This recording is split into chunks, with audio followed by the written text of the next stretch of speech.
할렐루야. 153 저녁기도 오신 여러분들을 주님의 이름으로 환영하고 축복합니다. 오늘도 귀하고 복된 이 저녁 시간, 하나님께서 오늘 우리 가운데 신실하게 일하심을 목도하는 귀한 시간이 되기를 간절히 소망하겠습니다. 먼저 하나님의 말씀 보도록 합니다. 데살로니가 후서 1장 1절에서 4절 말씀입니다. 데살로니가 후서 1장 1절에서 4절 말씀입니다. 우리 같이 한 목소리로 다 함께 봉독하도록 하겠습니다. 시작. 바울과 실루아노와 디모데는 하나님 우리 아버지와 주 예수 그리스도 안에 있는 데살로니가인의 교회에 편지하노니 하나님 아버지와 주 예수 그리스도로부터 은혜와 평강이 너희에게 있을지어다.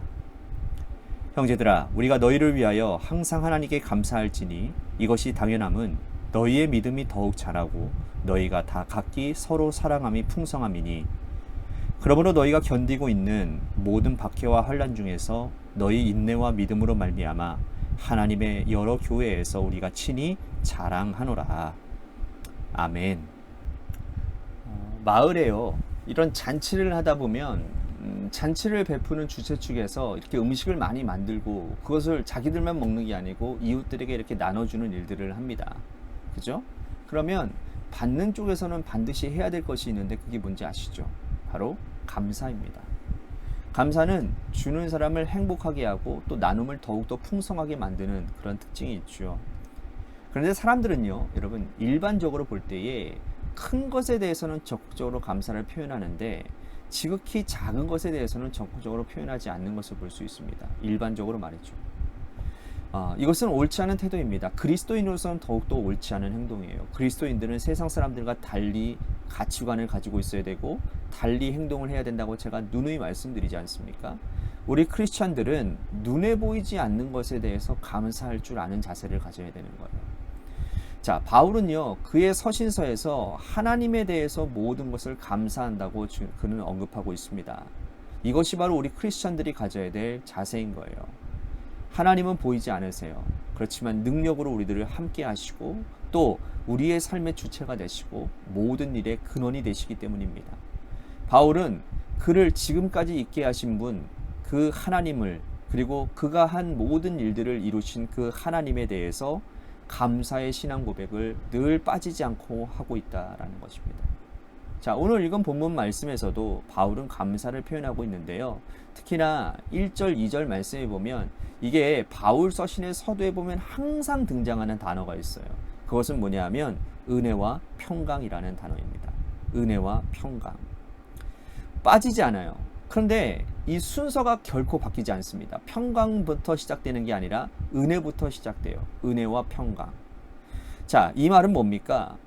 은혜는 나의 능력으로, 나의 노력으로 얻을 수 있는 것이 아니기 때문이에요. 여러분, 우리가 은혜를 달란다고 해서 우리가 은혜를 달라고 하나님께 조른다고 해서 하나님이 주실 수 있는 게 아니에요. 우리가 얻을 수 있는 것이 아닙니다. 은혜는 하나님의 절대적인 주권에 의해서 우리들에게 주어지는 특별한 선물이에요. 자, 바울은 하나님의 은혜를 많이 경험한 사람이에요. 특히나 다메섹 도상에서 예수님이 찾아오신 것은 전적인 하나님의 은혜입니다. 그는 핍박자고 살인자고 또 예수 믿는 사람들을 옥에 넘겨주던 사람이었어요. 그가 은혜를 구한 것이 아니라 예수님이 먼저 찾아오셨어요. 이것이 은혜입니다. 주님은 그를 이방을 위한 그릇으로 책정하시고 찾아오신 것이죠. 이것이 놀라운 주님의 은혜인 거예요. 그가 회심한 후에 교회를 위해서 일하고자 했으나 아무도 그를 만나주지 않고 믿어주지 않았습니다. 그런데 바나바를 그를 믿어주었어요. 그를 데리고 다니면서 사도들에게 소개시켜 줍니다. 바울이 일할 곳이 없었는데 하나님은 그에게 안디옥 교회를 만나게 하셨습니다. 하나님이 그를 찾아오신 것, 그리고 동역자인 바나바를 만나게 하신 것, 그리고 좋은 교회를 만나게 하신 것, 그가 원해서 된 것이 아니라 이 모든 것이 다 하나님의 은혜였다라는 것이죠. 바울은 이것을 잘 알고 있었기 때문에 그가 기록하는 서신마다 은혜를 앞세웠다라는 겁니다. 자, 평강은 뭘까요? 평강은 은혜 받은 자가 이 땅에서 누리는 하나님의 특별한 선물이에요. 은혜를 받은 자가 누리는 것이 평강이기 때문에 바울은 평강을 앞세우지 않습니다. 우리는 어떻습니까? 하나님께서 부어주시는 은혜가 특별하고 놀랍지만 받은 은혜에 멈춰 감사하지 않고 평강에만 머물러 있으려고 하지 않습니까? 우선 하나님께 받은 은혜에 감사를 표현하시기를 바랍니다. 자, 바울은 이어서 데살로니가 성도들에게 이렇게 말을 합니다. 3절 상반절에 보니까 너희를 위해서 하나님께 강사할지니 라고 얘기를 합니다. 그러니까 이 말은 뭐예요? 바울은 이 데살로니가 교인들을 볼 때마다 저절로 그들을 생각만 해도 저절로 감사가 나온다라는 거예요. 구체적으로 무엇에 대해서 감사한지 3절 하반절과 4절에서 말씀을 하고 있어요. 그들의 믿음이 자라고 사랑의 수고함이 풍성하고 인내로서 환난을 이겨낸 것에 대해서 감사하고 있다고 얘기를 합니다. 이는 데살로니가전서 1장에서 말한 믿음의 역사와 수고의 사랑의 수고와 또 소망의 인내를 풀어서 설명한 거예요. 믿음이 머물러 있지 않고 성장한 것, 그리고 사랑이 머물지 않고 풍성해지는 것, 인내로서 환난을 극복하는 것, 이 모든 것을 하나님께 감사했다라는 거예요. 바울은 이 성도들의 성장을 자신의 공으로 돌리지 않습니다. 그저 하나님께 감사할 뿐이에요. 우리는 바울의 이러한 태도를 배워야 합니다. 지금까지 살아오면서 내가 이루었다고 생각하는 것들이 여러분 얼마나 많이 있습니까? 가정이 평안하고 또 자녀들이 잘 성장하고 일터도 든든히 서고 건강한 것이 내가 잘한 것이라고 생각할 때가 얼마나 많이 있습니까? 만약에 그렇게 생각했다면 하나님께 돌아갈 영광을 가로채는 일이라는 거예요.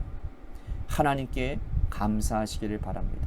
내 인생에 일어나는 모든 좋은 일들은 하나님 덕분이라고 고백한다면 하나님은 우리의 감사를 받으시고 더 큰 은총으로 우리에게 채워주실 줄로 믿습니다.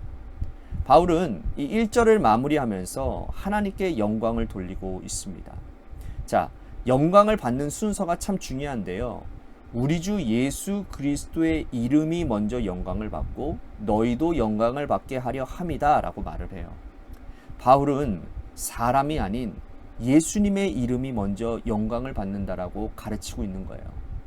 바울은 아까 전에 말씀드렸던 것처럼 은혜를 평강보다 앞세웠고 그리고 성도들이 아름답게 성장하는 것도 하나님께 감사드렸고 또 그리스도가 먼저 영광을 받는다라고 표현하고 있는 것입니다. 자, 이러한 자세가 우리 일생에 지배되어지기를 바라겠습니다. 오늘도 이러한 마음가짐 가운데서 우리의 인생을 변화시켜 주시는 능력을 여러분들 경험하는 여러분들 되시기를 바랍니다. 주의 이름이 먼저 영광받고 사람은 나는 그 다음 영광받는 인생을 산다면 하나님은 우리의 이름을 은총 가운데 세워주실 거라고 저는 확신합니다. 그 귀한 은혜가 여러분들의 삶에서 넘쳐나게 되기를 축복하겠습니다. 오늘 말씀 생각하면서 우리 같이 기도했으면 좋겠습니다. 은혜를 항상 먼저 앞세우는 사람이 되겠습니다. 또한 어떤 일에도 하나님께 감사하는 인생을 살겠습니다. 이 말씀 가지고 우리 같이 기도했으면 좋겠고요.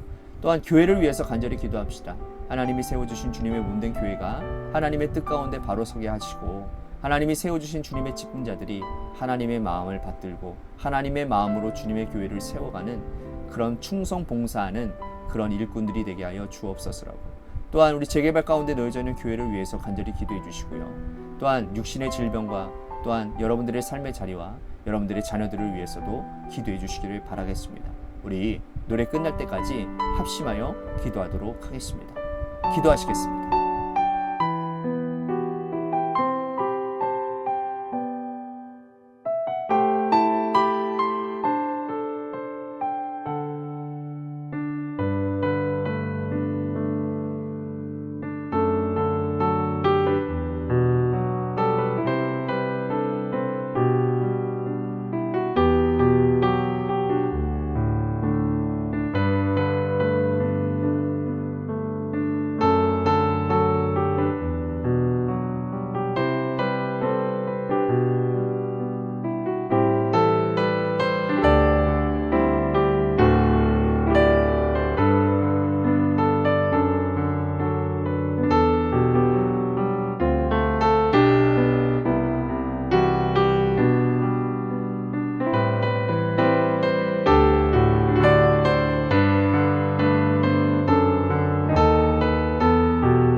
네.